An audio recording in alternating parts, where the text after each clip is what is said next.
Karschner and Pipeman on W4CY Radio.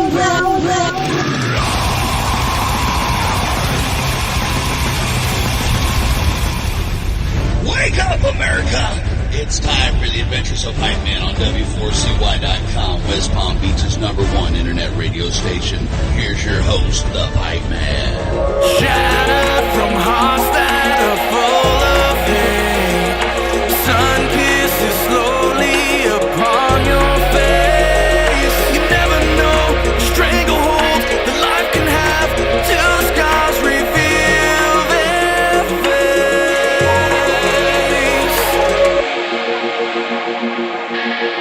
This is the Pipeman here on the Adventures of Pipeman W4CY Radio, and I'm here with our next guest that has some badass new music and long awaited, I must say. So let's welcome to the show, Jonathan Lee of Blood of Lions. How are you? Hey, I'm doing good. Thanks for having me, Pipeman. Hey, my pleasure. So 10 years of seclusion. That's something I would do, actually. And have been known to do. I don't know if I've done it for 10 years yet, but I've been known to go into seclusion and disappear quite a few times in my lifetime for months, sometimes maybe a year or two at a time. You know, sometimes it's what you need to really like just cut out all the outside chatter and clear your mind and bring that creativity back. Yeah, honestly, I feel like even though the 10 years was really tough because I was miserable not making music, and that was kind of the reality that set in 10 years later, it was like, that's the missing link. You know, once I started creating again, that you realize that's the missing link. But it was definitely one of those things where I needed to cut it out of my life in order to heal from what I experienced with the way the last band broke down, and also to just refocus my energy on things that were important to me in life, which was my son and, you know, surrounding him with a healthy family. And it was just one of those things where I said, I can either keep pushing and banging my head against the wall right now, or I can really invest in the thing that's right in front of me that means the world to me. And so I chose to redirect my energy. And I feel like the music that I'm creating now is more authentic, real, and just emotionally charged than anything I've ever created before. And I find that to be true for the simple reason that when you're in the moment of all the, you know, stuff going on, like you never really, people don't realize, artists don't have the chance to jump off the hamster wheel and really assess where they want to go. They know where they want to go in the very beginning when you're young and know nothing. And then you're put on this train that doesn't stop anywhere, you know? So sometimes you do need that reset by yourself, like I said before, without the outside chatter, and focus on other things so that you have the appreciation of the music later. And I even say not missing out on things, you know, because like, I was very involved in the music scene, and then I left that scene and I started a family, and then I focused on my family. And as soon as the kids, you know, were grown and on their way, then I could go back to being that music person again, but with a different passion and a different love for it. 100% could not align more with you. I mean, you're right. I mean, my first trip down the musical road, which was a good, 16 years straight of making music, was I'm going to make this my career. This is going to happen. There's no doubt about it. This is what I was born to do. And that was the drive. You know, I felt like it was the passion. It was the calling. It was what I was built to do. I still feel that, but that's not why I'm doing it now. I'm literally doing it because I need to do it. There you go. I need the therapeutic outlet. I have to speak about the things going on in my life in an artistic way and deliver messages and lessons that might actually impact somebody else's life in a positive way. And you know, honestly, I'm not even doing it because I want to this time. It's a necessity for me, like I mentioned, but also my wife has pushed me into it and not allowed me to stop. And without her and a couple other voices in my life, I wouldn't even have stepped into creating the first couple songs that you've heard. Nice. So it's been a trip, my man. It's been a trip. I'm sure. And I love hearing the support that you're getting, because that's what people need. Sometimes it's the other way around. And I think almost the taking the time out allows those people that want to support you, because I think it's harder when you're in the whole mix of everything in the beginning and the craziness. And, now you not only do you need it, but I think you can handle it is also the other thing. Yeah. 100%. And it is an anomaly. I mean, everybody that I tell the story to of my wife saying, hey, we don't have the money to pay for this studio time, but book it. This is what you're supposed to do. God's going to provide. They're going, that's crazy. And it is right. Crazy because, that's a woman who wants stability telling me in an unstable environment, make a choice that could leave us even more unstable, because in the long run, it's the right one. And I mean, everything in me told me not the right decision. You shouldn't be doing this. And there have been times where I went, wow, that was definitely the wrong decision. We're still struggling. And then it turns around and there's breakthrough and you go, well, okay, maybe I got ahead of myself. So, that support has been an anomaly that I've experienced. And I think many musicians and many people that have been in the music industry would say, usually it's not that supportive. Usually it's the wives or the girlfriends going, hey, if you don't make it by now, you're dropping this, because this is a waste of time and money and effort, and our family deserves you. Or, you should put your efforts into something else that's actually going to have a return on investment. And that's just not been the case. And I'm super grateful for it.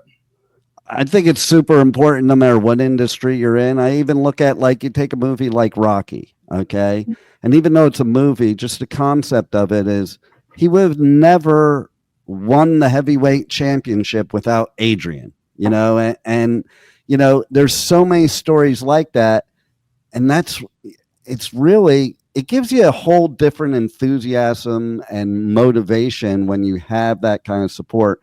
And then you talk about therapy. And I always talk about how music is the best therapy, whether you're the artist like yourself or me, the listener, because I mean, even the songs that you wrote now, they mean something to you, but to the listener, it might mean something totally different, but still have the same result, that therapy. And I think those couple of years of COVID lockdown is why everybody's so miserable and angry, because they didn't have that outlet of music. Yeah, I 100% agree again. I mean, to be honest, I've been writing a book I started writing it about 6 months before COVID ever hit, on the toxicity of some of our American cultures to the family environment and brain development in children, and how connection is the most important piece of human existence. Food and water, safety and shelter can be provided, but if you don't have love and support, then you will still perish. You'll end up with chronic disease, mental health issues. You will die at some point if you do not have human connection. It's just facts, studies that have been done. So COVID, and in my book, I actually said I wouldn't be surprised if there's like a pandemic where we're isolated, for it to be a litmus test to see how much this damages people and what it causes in the mental health issue, and then how controllable we are after that. Because if you're emotionally on tilt, you're extremely controllable, and you can be influenced easy. So, COVID, I felt, put all that on steroids. It took our mental health issues and put them on steroids, because like you said, people then weren't able to go face to face with their therapist. They had to do telehealth. They weren't able to see people face to face. They weren't able to connect with a crowd that feels the same thing or energy, or is feeling that therapeutic release through music at a concert like they wanted to. They couldn't go gather at churches to build the community. It was completely destroyed. The one and single most vital part of our existence was taken and stripped away from us. And I truly believe that is why we're seeing a revival in rock and roll and metal right now, is because whenever rock and roll and metal has been big, it has been during angst-filled times where there was instability and uncertainty. And COVID was the biggest point in anybody's life of that, I think, besides the wars that we were in through history. And now people are going, well, where do I put this energy? Where do I just, I can throw it on my therapist once a week, but I need another outlet. I can't just talk to somebody for an hour and that's it. and people are going out, and metal has a revival. I'm watching teenage kids wear Korn shirts and Deftones shirts and, you know, Slipknot shirts around the school and say that they love this music that I was raised on when I was in high school. And I'm going, wait a second, what's happening here? This was dead for like 20 years, you know, like we were drowning in an ocean of music and nobody cared to throw us a life preserver, you know? And yet here we are with a generation of kids who went through COVID, who are filled with angst and uncertainty and instability and wondering where I place this energy. And rock and metal has been that revival that I've seen for them. And it's been beautiful. Totally. And like I go on tour and do radio coverage at music festivals, all the major rock metal festivals. Just got back from Europe from, you know, Hellfest and Download and Resurrection Fest. And man, there is no other feeling like being in that crowd with and the vibe. And you're one big family. That's the thing. All the problems and bullshit going on in the world like doesn't even exist there. And then to your point, okay, so I wasn't able to make it for Back to the Beginning, so I watched the live stream. Yep. Not the same. And it was cool and all, but it wasn't, I could imagine what I would have been feeling like there, opposed to just watching it, you know? And then to your point with the kids, it's like, oh my God, I can't believe all these kids are sitting there singing Sabbath and Ozzy songs. Like, I mean, listen, I got introduced to Sabbath when I was, you know, like in 7th grade or like back in like the late 70s, you know, and to see kids now in 2025, like tearing up because it's Ozzy's last show, that just blows my mind. It's wild. And I love seeing it, because it shows that the music that we're creating in this genre is absolutely doing what we've always thought it could do, which is having a timeless and lifetime impact on people for generations to come. And I've always described it to people like I analyze everything. I'm an overanalyzer. My brain is constantly working, and I'm always looking at what's the pattern, what's really underlying. And you know, I took a look at this and I'm like, why is it metal and rock that's revival right now amidst all this chaos and this uncertainty and instability? And, you know, there's tons of music that affects you, but pop is on the decline. You know, R&B and hip hop are on the decline. Country and rock are on the rise. Why? And I went, man, they're just so much more raw and real with what they write about. And then when it comes to rock and metal, I don't think there's another genre of music where every single emotion or feeling or experience can be talked about and it's never judged. You can feel joy through metal music. You can feel disdain through metal music. You can feel hatred through metal music. You can feel love through metal music. And that can all be in one song with the way it's delivered and the dynamics of that song and the way that the vocalist delivered those melodies. So I feel like it's the only genre that gives you that landscape of wide open freedom of emotional delivery. And that's just kind of what I've boiled it down to. And I even go to a point of like, there's no better place to let go of all your negative emotions, but in the pit. Oh man, it was the most healing thing in my life. Mosh pits, when I discovered them. So my cousin was 8 years older than me. He was a big punk rocker, like ghetto punk or gutter punk stuff in Los Angeles in the hard rock and punk scene in LA in the 90s. And so it was flourishing in the 90s. I mean, we had everybody. We had NoFX and Bad Religion and you know, Good Riddance and all these bands that were just blowing up in this punk rock scene. And there was a lot of California punk rock and hardcore being thrown in there. So he would take me as an 8-year-old to punk rock shows and introduce me to these things. And so at 10, I got in my first mosh pit at a Bad Religion concert. And I was a pretty strong kid and I always liked the challenge. And I saw the biggest, baddest, most muscular dude in there. And we went straight at each other, like bull rushed each other. And he rocked my world. And my cousin went over and he picked me up and he looked at the guy and he goes, okay, now me and you go. And they went at each other and they rocked each other's world, hugged it out. And then they both grabbed me in the center and a 3-man piece went around the pit. And I went, whoa, this is amazing. We can actually like be physical with one another and get our anger and our angst and our hurt out on one another, towards one another. But we understand that it's healthy. We're not doing this to hurt each other. And if we did hurt each other, we loved each other. We picked each other up and we said, hey, bro, sorry, let's go get you some help. And then we went back in the pit. But it was the most healing place for me because there was so much turmoil and trauma and abuse and angst going on inside of my home that mosh pit was where I could literally let out the monster that was angry and hurt and wanted to just roar. And I'll tell anybody who's going through it, any teenage, young man or even young woman who's going through it, if you want to release your anger, they have, they've got these anger or rage rooms nowadays, right? But there's nothing compares to a mosh pit because it's real, man. And it really does stop you from going out in the real world and hurting somebody. Yeah. And you get love on the back end of it. You don't just get left with, oh, I just released all this negative energy and broke a bunch of stuff. Okay, now what do I do with it? Right. Somebody goes, hey, bro, I see you and you're amazing and you're worthy. I'm going to love you, bro. Yeah. All that rage and anger I saw in you, thanks for letting it out here. We appreciate you and we love you. It's just different. I mean, until you experience it, you don't know. And my dad, oh my gosh, the first time I took my dad to a metal show was at the Roxy.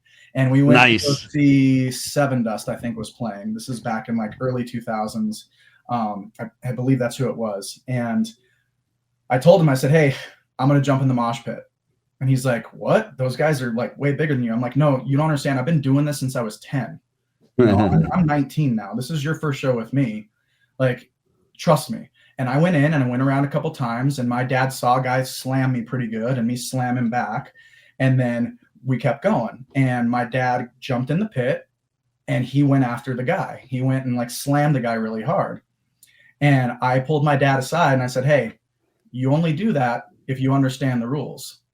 You don't get to be angry at that guy for him hitting me. We were hitting each other out of love. You were hitting him out of retaliation. Yeah. I need to, he's like, but he's going to hurt you. He's way bigger than you. He's not going to hurt me. And if he does, he's going to pick me up and he's going to love on me and he's going to take me to get some help. You don't understand the dynamics of a mosh pit. Let me show you how healthy this is. And my dad has been a very angry person in his life. He's never dealt with a lot of his issues, until probably maybe he's dealing with them recently. We're estranged right now. I don't know. But he never really dealt with them. There's a lot of anger and rage that came out. And so he got to experience something that I was using as a tool to help release that. And it opened his eyes, I think, a little bit to go, wow, there's something really healthy here. And I wish that I would have realized this when I was younger, because I'm sure he could have really used it with everything he went through as a kid too. Yeah, people don't realize, they look at this and they look at, oh, we're just a bunch of mean people fighting each other, and they have no clue what it's really all about. And me, I have the opposite. Like, my dad obviously wasn't going to any mosh pit, and I went, my first club show ever was at the Roxy, but it was in like 80, 81, and it was Motley Crue before they even had an album, when they were like horror, they were like horror punk. They weren't glam yet, and I just remember going to that club show and thinking to myself, oh my God, I'm never going to a real concert ever again. It's that whole feeling that you can't really describe to people, and it's this community that you become a part of. And I took my son in his first mosh pit, and then I took 3 of my grandchildren into their first mosh pits. Wow. Yeah. And it got progressively stronger. So my son's first mosh pit was Slipknot when they were opening for Metallica Tattoo the Earth tour.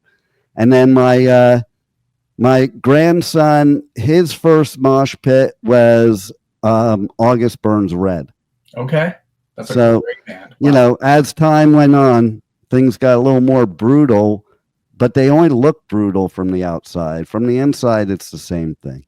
Yeah. Yeah, it really is.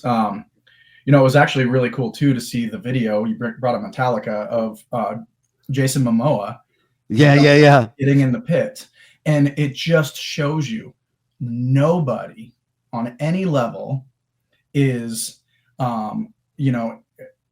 is protected from trauma or whatever they've felt, and utilizing that mosh pit as a release. I guarantee you he needed that just as much as everyone. Oh, the smile on his face, you could totally tell. And I actually shared one of those videos on my Facebook. And I'm like, man, I would love to be in the pit with Jason Momoa. I actually said with Aquaman, because I'm like, how cool would that be to be in the pit with Aquaman? Yes. Yeah, and he's a big dude too, and it's just, but that was like, for me, that was really beautiful, because you haven't really seen a celebrity jump in with society in such a raw form like that. Yeah. And it just showed you everybody needs healing. That's what I felt like the message was there. Like, everybody at every level needs healing. But I don't think people that, if they don't understand a mosh pit, then they don't understand that image. No. No. And there are idiots that go in there thinking it's about going into hurt and maim people. And I've literally watched them go. I've been part of it too, of them going down. Like, the whole group takes them down. No doubt about it. And I always laugh because I was always the little dude, but that's the person you gotta be scared of in the pit, because those big dudes, they like use how they're big and stuff. And me, I would just come flying around, get down and Tyson lunge and lunge up with the elbow and be on the other side of pit before the dude even knew who hit him, and that is another thing. It's like, I remember being a teenager, and it was always the little dudes in the pit. It wasn't the bullies. The bullies were the ones we were mostly taking our anger out on in the pit. Like releasing it there because of the bullies outside. And you didn't find those bullies in there except once in a while. But when those bullies came in there, they weren't the bullies there. Nope. And I experienced that a couple times. You saw people who were literally there to be violent and to genuinely hurt somebody and thought that's what it was about. And you would watch everybody in the mosh pit just kind of eye contact, no words said. Yep, it's time. This guy needs to be taught a lesson. And they teach him a lesson, and he gets up and he's rocked, and he's like, what the hell just happened to my life? And we all go, we love you, dude, but knock it off. Yep. And the boundary's set, and the healthy lives on, and it moves on. And now we've got another person that goes, whoa, this community is awesome, because I was doing something wrong. Maybe I didn't know it. They put me in my place. They told me they loved me afterwards. And now I'm a part of that community. That's cool. That's what the whole world needs right now. I've said a lot recently that in order to solve all the world's problems, we just have to have one big metal festival that everybody's required to attend, and that will solve all the world's problems, and we can all love each other again instead of the bullshit we're having now. I'm in, bro. Right? I have not heard it put that way, but man, I'm not going to argue that one bit, because when you think about it, it's like people that have never been don't know what they're missing out on. And when they do experience it, like, I'll be honest, my wife had never listened to hard rock or metal music until about a year ago. Her first show was Stained, Breaking Benjamin, Daughtry, and Lakeview. Nice. And, I was supposed to sign and go on tour with Breaking Benjamin 12 years ago. And we lost that deal because we broke up on tour 4 days before we were going to sign with Cam and Strang and Warner Brothers. And Breaking Benjamin's one of my all-time favorites. And so this was my first time getting to see them live, because I was so busy with my own career, I never actually got to go out to experience their tours. So I was in tears for a couple of the songs because they meant so much to me. And I looked over at my wife, and she's just mesmerized. And my wife's this 5'1", blonde, petite, just sweet as pie woman. Like, I call her my butterfly, because she's just such a soft, sweet woman. And literally, like, turned to me after the show and said that was one of the best nights of my life, literally top nice of my life. And I was like, what? Like, rock and metal show, your first time ever, you've never even jumped into this music? Like, that is one of the top 5 nights of your life. She's like, I've never felt anything like it. I love when they get converted. Yeah. And it's wild, because I just didn't think with her that it was going to happen, because she's such a soft delivery. But, she's been through a lot too. She needs an outlet too. She needs a place where she can feel like this, a lot of times when we're in a relationship, we throw our crap on each other. Yeah. And I think this is where that this has helped me. I get to, throw some of my crap into music, and hopefully she can utilize music as a place where she can throw some of her crap into the music, and it doesn't have to be thrown onto each other. And, it makes a healthier relationship in the long run if you have an outlet like that. No doubt about it. And that's where, these 2 songs that you just dropped, that's why I think it's better than anything you probably ever did, because it's raw, it's real feelings. That's what hard rock, metal is about. It's talking about real things, like you're mentioning pop, like when things are going on the way they are in the world right now, who wants to listen to some bubblegum stuff that has no basis in reality, And so I love that you not only have the support, but have had the time to really, get that creativity where you could just be real instead of just writing a song, but writing something that means something. Yeah, I mean, and I've always written about my life. I've always tried to be real in my music, but there's just difference now because I'm not, and sometimes when I was writing in the back, I'd be writing about something that happened, but I'm like, let's frame this in a way that, even though it's about this relationship that was unhealthy, let's frame it in a way to where I write these lyrics with metaphors that somebody can take a message from it that maybe isn't about that. And so I kind of focus on that because that's what music does, even when you don't mean for it to. Right. And I've curbed my writing now to where I'm just going to go with whatever comes out. I'm going to be so raw and speak my truth that you can't say that it's not authentic. I mean, I'm letting people know about the last 8 years of my life and some struggles that have come up. We talk about, the first song, Built for the Moment, is about being, why my music career didn't work out 12 years ago and why right now is the right moment. I mean, I'm more mature. I can handle the pressures of it better. I'm not going to make the mistakes that I did back then, or I probably would have if I would have got signed as a late 20, early 30-year-old. Yeah.